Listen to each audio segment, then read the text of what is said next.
Hey, hi, this is Katie Bergloff, and welcome for tuning in. I know it's super early here today. If anyone chimes in at any point, just feel free to ask any questions or leave comments.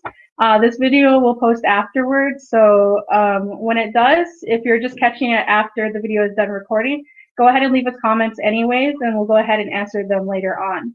Let us know what instrument you play if you're watching, where you're from, and just go ahead and like and subscribe to us as well. All right, so I'm here today with Callan Sologram, and he's a percussionist, and we're just going to talk about his dystonia, and I'm going to go ahead and add him to the stream now, so hopefully we can see him. All right, Hey. Welcome, Callan. Hey, nice. Thanks for having me. You're welcome. I'm so glad to meet you. So glad to talk to you today. Likewise. This is awesome. All right. So let's go ahead and jump right into it. So I just want to go ahead and ask you some questions about your background. So can you go ahead and kind of introduce yourself? Tell us about like when you started learning percussion or drums, kind of like what your genre is or anything like that. Any information on you? Yeah, for sure. Okay, so when I got to high school, I kind of was walking home, and then I saw that there was a pipe band happening at the school. And there were some snare drummers, pipe band snare drummers that were there, and I thought what they were doing was really cool. And I decided that's what I wanted to do in terms of my cultural activity at school. So I joined up with them. I started learning. I was at a school called King Edward VII School. And so from the age of 15, I started playing my form of percussion, which is the Scottish snare drum. Very similar to the DCI drummers that you guys have in the US, but obviously the genre is a little bit different. So yeah, I'd been playing with the school band after I left school. I joined a senior band, which is kind of like an open forum band that comprises of people ranging from all ages, people who are in school to people who are in their 50s, even older. And it's just that it's an open forum band that if you have the skill level to play within that band, then you're allowed to play, obviously. And how the I guess the music in terms of the pipe band industry goes is there's a competition season where various bands play against each other in a competition circle at a gathering or like a big event, basically. And then obviously there are different bands from around the country.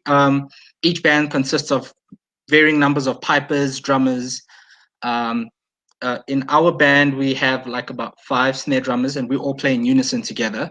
You'll have other bands playing like 7 drums, and depending on the division of the band, they compete against each other, and then obviously there's prizes at the end of the day.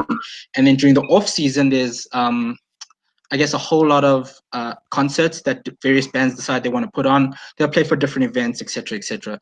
And that's pretty much how the that genre of music that I'm involved in kind of works. Yeah, so I've been playing from the time I was 15 till now, bar the break I had with my condition. Yes. I'm so sorry that you have, and it's vocal hand dystonia, just to clarify for everyone, right? Mm-hmm. Yeah. And this is a pretty rare thing, right? In percussionists. I mean, it's not seen very often in drummers. I mean, I've seen maybe only a couple people.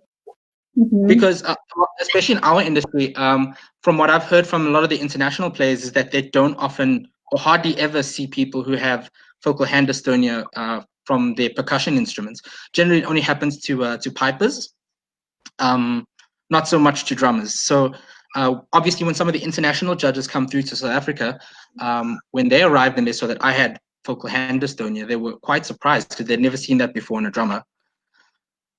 Yeah, I mean, I've only seen a couple people so far, and I'm not a drummer at all, like a percussionist at all. I took percussion methods in college for school, but I was really curious as how it kind of affects you as far as your drumming skills, like more in detail. Like, does it affect like one hand more so than the other? Is it like the grip or like in your fingers? Like, Okay, so how it works is, so how we play is obviously, well, I got my stick here. Um, so we play with what we call match stick grip. The fulcrum or the balance of the stick, wait, this way, is held between your index finger and your thumb finger. And then you use the last three fingers to play, and these fingers kind of tap the stick, and that's how we kind of get the speed and flexibility and looseness going. We kind of use our wrists to play as well, but those are like your wrist and arm movement is generally used for volume control, whereas every note is kind of played with your fingers. So how my focal hand dystonia affected me is that um, my three bottom fingers that I used to play, they completely cramped up, and they would not let go of the stick. So I had no ability to play individual notes because I couldn't move these three fingers. Um, and as a result, my thumb, which is part of the fulcrum, would also leave the stick often. If I wanted to try get any sort of flexibility in my hand, I'd have to let go of the stick completely. But my pinky would not let go of the stick at all, oh which wow. is kind of like not possible to play a drum with just your pinky holding the stick. So that's kind of what happened. Is this was my grip, and I wasn't able to move my fingers at all to play any sort of intricate notes or Oh my faster gosh. note, faster note combinations, etc., etc. I can roll, and for a while it was devastating. It was absolutely devastating. Yeah, it really takes over, I feel like, the abilities that we need the most for like the most intricate work or Yeah, details exactly. in our music. Like any nuances or subtleties that we need in our music, it just really affects us so heavily in those areas. For sure. Um, and I watched a video once of a percussionist that had hand dystonia, and she gave a really great example of what it's kind of like. She said, if you can, if you try to curl your ring finger into your palm without letting your middle or pinky go down, it's almost impossible because it's like they Yeah, have to bend. And exactly. it's like That's kind of if you try to straighten them out, it's just like impossible. It just hurts, and it has so much tension. It's like, can you imagine playing your whole life being able to have the individuality of each finger, and all of a sudden you go to bend this finger down and your other fingers go with it? It's like so yeah. frustrating. It's kind of what like when one finger reacted, all three fingers reacted. And it was even if I like just did normal open hand exercises just to curl my fingers like this, it was kind of impossible for me to do because the second I curl my pinky, this finger would go down. If I curled my ring finger, this finger would go down. And it was just there was no individuality in the fingers at all. Eventually, it got to a point where it started curling my entire wrist. Oh gosh. Um, Oh my gosh. it get really bad. I would get like back pains because I was trying to play through the dystonia, and my entire right side was trying to compensate um, for the thing I couldn't do. And in a way, for a couple of months afterwards, me trying to play through it, it kind of aggravated the situation a whole lot more. Oh my gosh. Yeah, that's so interesting that you brought that up with the different sides, because even in embouchure dystonia, it affects like one side of my face more than the other. So like I always tell people, like, you can tell this side has a lot more definition. Like you can even see in the line here, and this is compensating side, my right side. My left side is Yeah. like the one where it kind of lacks sensory. We kind of lose this lack of sensory, sensory deprivation in our playing, no matter whether it's embouchure dystonia or hand dystonia. So when you first started experiencing dystonia symptoms, and I know for most other types it's very subtle at first, it's kind of like, gradually sets in. Did you kind of experience that as well? When the gradual symptoms started creeping in, I hadn't noticed yet. I just thought my playing was kind of crappy. So what happened was in 2018, towards the middle of the season, I started putting in a lot of practice, and I mean hours upon hours upon hours of practice. But every day I would find that the feeling in my hand and how I was playing was different. kind of like my hand wasn't adjusting to my playing. So even though I was trying to practice and to get better, it was like my hand was trying to find a new way to play. And that's what I thought it was, that my hand was trying to get used to the hours and hours and hours of practice to compensate for my want to get better,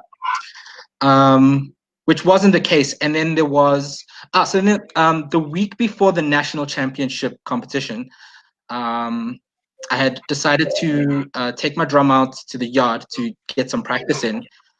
And I tried to play the first line of a basic movement. Oh, this was the day that I first noticed I had it.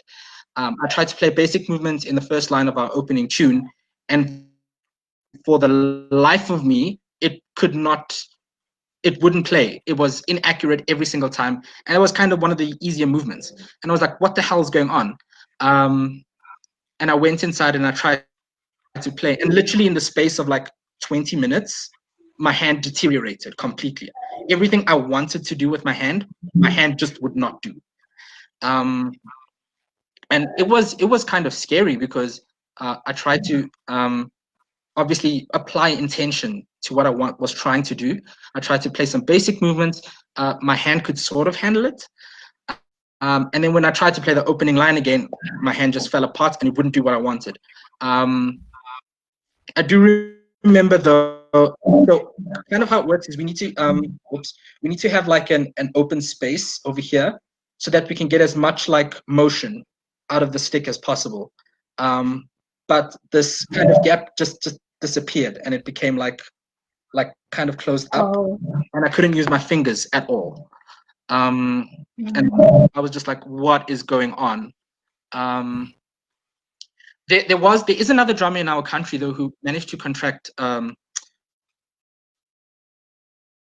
focal hand dystonia a couple of years before I did. And I remember when he spoke to me, he told me what it was, but I didn't understand it. And at that moment when I caught it, my mind went straight to him and I was like, oh crap, this sounds exactly like what Mark has. So I got hold of him and I asked him, dude, these are my symptoms. Is this the same thing that you have? And he asked me, like, for example, do I have a lot of pain? I was like, no, my hand just doesn't want to do anything I want it to do. And he said, you should go see a doctor or a neurologist because this sounds very much like what I have. So in our country, we have or in our industry, we have two percussionists that have focal hand dystonia. But I love everything that you're sharing. It's so great to hear you talk about. I'm sorry. Yeah, it's okay. It's so wonderful to hear you talk about your dystonia. And you know, when you're talking about the whole feeling like you just couldn't really grasp your stick, like it was just kind of settling in like that, it is very same to embouchure dystonia. Like it's this kind of like I gradually felt like I just couldn't grab my notes like very easily, and just on the very simplest things, it was very difficult. Can you try to kind of describe like after you experienced the kind of like sudden improvement, you said you reached out to the other person that had it before, and then what did you do after that? Sorry, can you repeat your question? I didn't hear it. Yeah, I just wanted to ask like what you did after you spoke to that person. Like, did you seek out any type of help? Oh yeah, for sure. So I went to a doctor. He had no idea what was going on. He thought it was just in my head. He referred me to a chiro. I went to the chiro, and the chiro referred me to a neurologist. Only after I had gone to the neurologist did I get the diagnosis of my condition, and she told me I had what she was quite positive was focal dystonia in my hand. And obviously, she recommended a few treatments. There was the name of some medicine, I forgot what it was called exactly, but it was a pill, and she recommended Botox as well. I tried both, none of them worked. And from then on, I went on to joining the the Musicians with Focal Dystonia group on Facebook to see if anybody had any other sort of recommendations. I did a lot of Googling and researching to try find my own sort of help.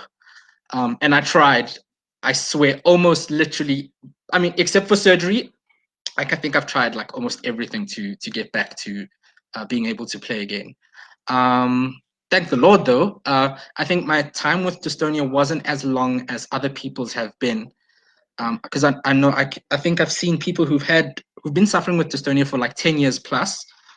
And for me, I think my total time with dystonia must have been about 1.5 years. But I think I was very fortunate to stumble upon a lot of people who had like knowledge, had experiences. I could draw from the things they said I should do and shouldn't do. I mean, obviously there's a lot of conflicting information, so I just tried everything. But I think I was very fortunate to stumble upon a method that worked for me in terms of my recovery. That's awesome. Could you explain a little more about that? So I took little bits and pieces from everything I'd heard in terms of physical rehabilitation. Obviously, there's a big school of thought behind splinting. I tried that for a while, but my hand would react violently to splinting. Splinting actually really hurt my entire arm. So I kind of tossed that out after 2 weeks because it was becoming very uncomfortable. I then joined Dr. What's his name? Farias. Dr. Joachim Farias. I signed on to his online dystonia program. I worked with his methods for about 2.5 months, but my progress was extremely minimal. And at that point, I'd become very disheartened. I think this was about like 1 year into me trying to discover and try methods of recovery. At which point I kind of just wanted to give up entirely and just like accept it. But I'm a very stubborn person at the same time as well. And I was like, no, I'm not going out like this. And you get a lot of motivation from people who've had focal dystonia for periods a lot longer than I had. They've been trying this for decades. So I was like, cool, let me just continue. I took a break for about 2 months from active recovery. And I tried to rehabilitate myself again, but after taking a break from recovery, my hand condition worsened, like incredibly. I couldn't hold a toothbrush anymore because holding a toothbrush is kind of similar to holding a drumstick. My hand would cramp up and twist if I was holding a toothbrush. I couldn't hold a knife to cut my food. I don't know if, well, I'm a bodybuilder as well, and it kind of started to affect how I would grip weights as well. Not to the point where it affected my bodybuilding per se, but I could feel that the tension I was putting in my right hand was completely different to the tension I was putting in my left hand. Writing almost became a problem, and I was like completely devastated. I was like, what's going on? I then decided to go see an occupational therapist, and she tried to get me to kind of just get basic function in my hand again. We did a lot of hand movement exercises very slowly for a couple of weeks. And she suggested that when I walk to gym in the mornings, I just hold my stick. That's all I do. Just hold my stick and walk to the gym. And when I leave the gym, just hold the stick in my hand again and walk home. And I tried that for about 2 months. And at the end of 2 months, my hands were kind of relaxed holding a stick again. They were like, cool, we can do this. Not a problem. The tension in my hand when I was brushing my teeth became a little less. Same thing with cutting. Anything that involved me holding an object like that. And then I decided one day to watch a video from Professor Joachim Fabra. His method to deal with dystonia was very contemporary, if I can call it, in terms of just letting it go, not fighting the tension, not worrying so much about exercises, but just really trying to get your mind right in order for the rehabilitation to happen on its own. So what I did was I took bits and pieces from everything I'd learned in my year of recovery. I took a little bit of splinting. I took a little bit of the exercises that I'd learned from Dr. Farias. I took the exercises I'd learned in OT and the mentality from Professor Fabra. And I kind of combined it all in a way that would sort of fit me, because I would take pieces that I found worked and kind of discard the other pieces that I found didn't work.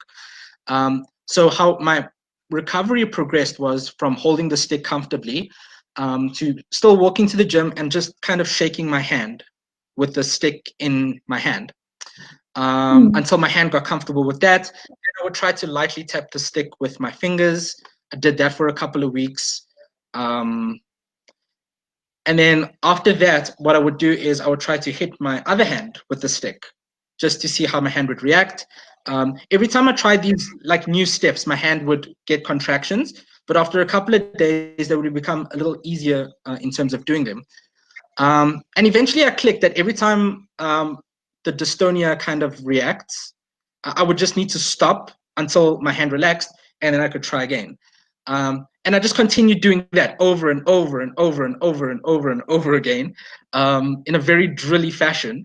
And then I noticed that by January this year, I could hit my drum pad without my hand having a reaction. I could brush my teeth without any tension and cut food without any tension. So I was like, okay, I'm definitely on the right path here with whatever I'm doing. I'm just going to continue doing this. And thank God, 2 months later, I'm able to play again, which is great. Oh, that's awesome. That's so great to hear. Like, I'm so happy to hear that you were able to recover so much just in such a short amount of time. Yeah. I mean, yeah, like you said, for some people, it just takes a long time. It's a very long journey trying to even find progress.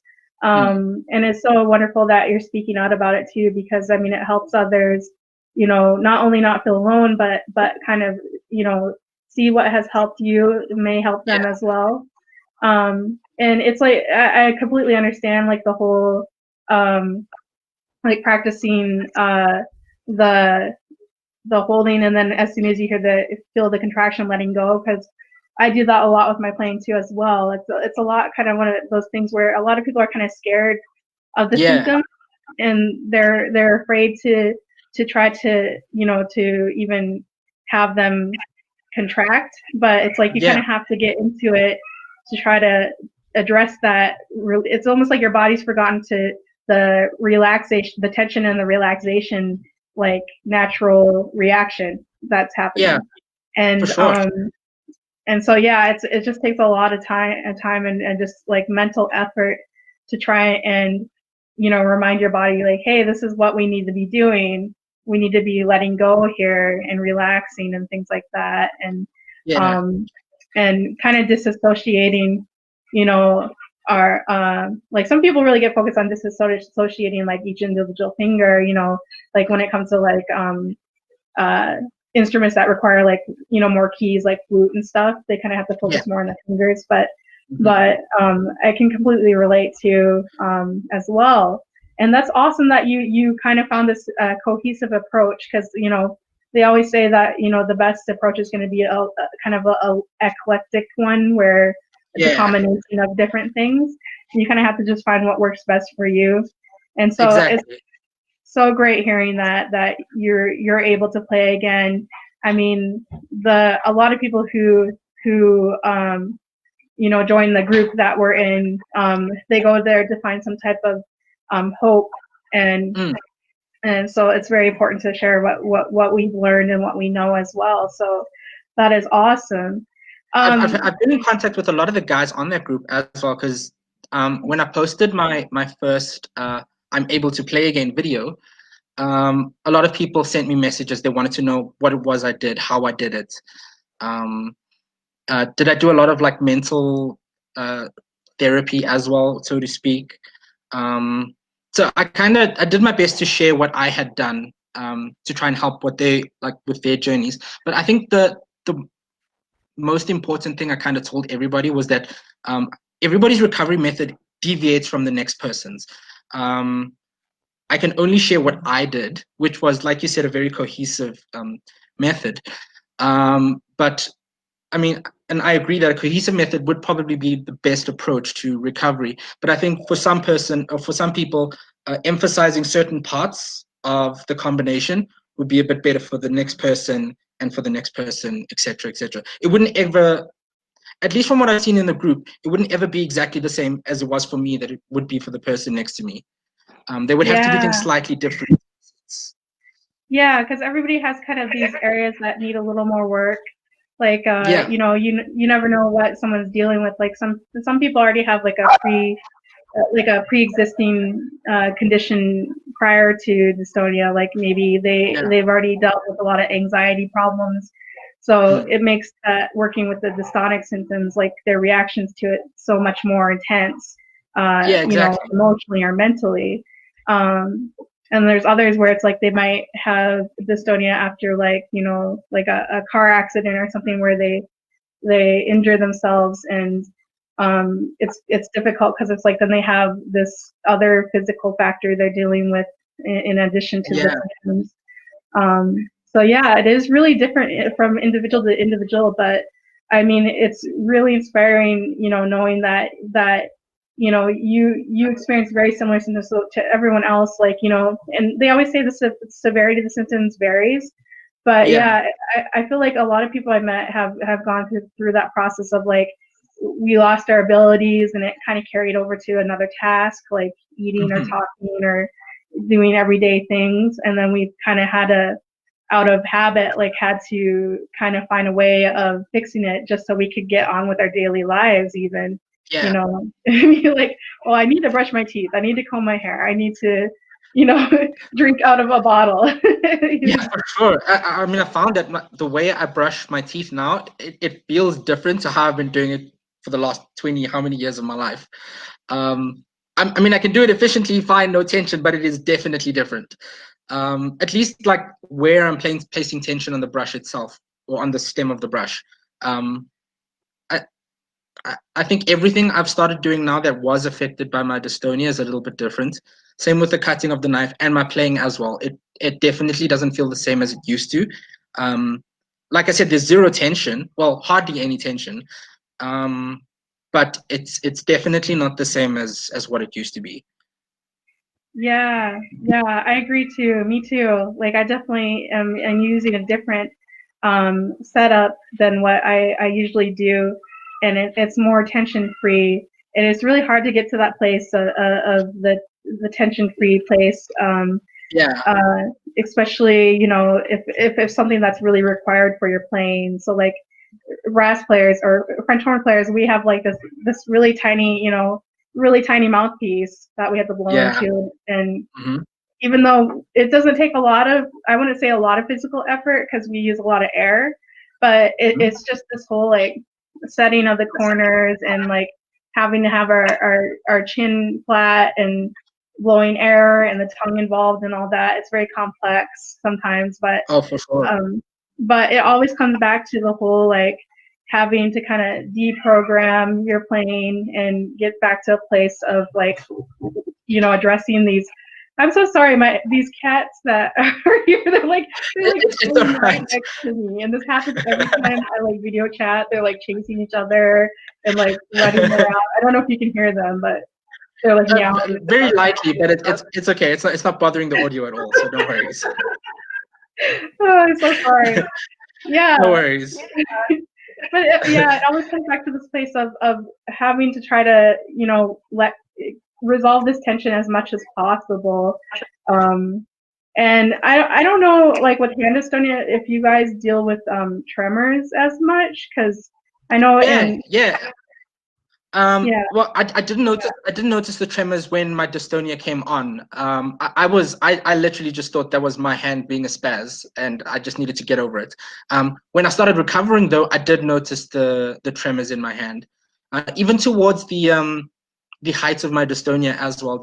I did experience a lot of tremors in my hand as well. There'd be a lot of shaking, at random times. And there were times where, for example, if I just tried to curl my hand, I didn't need to hold anything at all. I just needed to curl it. Um, towards the top parts of curling, I would start experiencing tremors, and letting go, I would get a lot of tremors. After getting to this point, my hand would completely tension up and just contract, and I would have to literally wait for like 5 seconds before my hand would like let go. And even at the letting go point, like my hand would like start to shake. Oh my gosh. Oh my goodness. Yeah, it was quite an episode. Yeah, I mean, I kind of have a similar thing that happens too, where when my symptoms were really bad in the beginning, I would just be sitting, like, watching TV or something, and my jaw would have a spasm where my jaw would just kind of clamp shut for a second, and I'd be like, where the heck did that come from? Like, what? Yeah. On earth? Like, it just came out of nowhere. It gets scary when it happens randomly for like no apparent reason, especially when you're not trying to do anything that involves the movement that would generally invoke a dystonic reaction. I think Yeah. that was probably the scariest point for me as in terms of my journey. I think that's when I decided to go see the occupational therapist, which for some surprisingly odd reason nobody ever talks about. I mean, they're really helpful. I don't think they know a lot about dystonia per se in terms of its specific requirements or what exactly it is, but they're really good with rehabilitation, at least in terms of getting basic functionality back. Definitely not with helping me recover with my playing, but when it came to things like my brushing my teeth or holding a knife, my occupational therapist was very, very helpful. Oh, that's great. Yeah, I would think that physiologists would be really good at this type of thing, like, developing like rehabilitation type Yeah. methods, because they deal a lot with like writer's cramp or writer's Yes. dystonia, and like changing the size of the pen grip and like helping them draw in large circles instead of practicing writing letters over and over again, and like practicing getting to a smaller size circle. And so it's like this whole like going from a place of tension free to trying to narrow it back down to more detailed grip without that tension setting in or taking over. Exactly. Yeah. I mean, my occupational therapist, she said she had dealt with a few people who had writer's dystonia. So she said she would obviously try to help me with my form of dystonia, because my writing wasn't exactly affected. But in terms of rehabilitation for people who had writer's dystonia, she said she was going to try some things out, do a lot of research herself, and like come up with a method to sort of get me back to a place where I could perform daily functions normally again. I think it's good to note as well that my occupational therapist was specifically a hand occupational therapist, because apparently they have these different divisions, where some deal with audio, some deal with speech, and she obviously dealt with hands. And when I said I used splinting, because obviously my pinky was primarily the finger that would contract the most. This is where I would get most of my dystonia, not just in my pinky finger, but this entire portion of my hand. Oh my and if gosh. this reacted, the entire well, these three fingers would kind of react. And if it was really bad, like I said, my entire wrist would like twist over. So she developed a splint for me that would kind of keep my pinky from completely contracting. It would allow it to curl, but not completely contract. And we used that for 2 weeks. And I think it was a very big step in terms of helping my recovery. Just getting to a place that forced my pinky to just relax. Well, not relax, but just be in that position and not have to, or have this block to stop it from contracting and causing my entire arm to twist over. Obviously, the same rules did apply, though. If, for example, the tension became too much, I would have to stop what I was doing despite having the splint. But it was one of those steps that was absolutely big in terms of my progression, which is something I feel is kind of like, I guess, for people who have hand dystonia, it's a sort of a like advantageous thing that we can splint, where people with embouchure dystonia don't have any splinting options, for example. Yeah, we definitely don't. There's been one, I think it's one study where they did a splint study on brass players that had dystonia, but it was done in Japan, and they made like a very specific splint. It was very like specialized. I'm sure it was very expensive. Sure. But it actually turned out very successful. Like all three of them returned to performing. Oh wow. But it's one of those things where it's like, how do you recreate that, Yeah. and when will this thing, how many people are going to want to buy this device, or not, or we can't easily just recreate it ourselves. Sure. It was also like a thing. Speaking of availability in terms of remedial methods, we don't have in South Africa. We don't have any experts. At least this is what the doctors who I went to told me. We didn't have any experts when it came to dystonia. I actually I don't think there are many experts in the world who can successfully deal with dystonia on a regular basis. The closest person to me were the professors in Spain, which were Dr. Fabra and Faria. Obviously, I didn't have the money to just take a trip to Spain. Their fees are exorbitant. So you kind of like, a lot of people just kind of have to work with what they have, which is what I feel is kind of the sucky thing about dystonias of all form, is that people generally don't have because it's such an unknown condition and it's not as well known as other various conditions.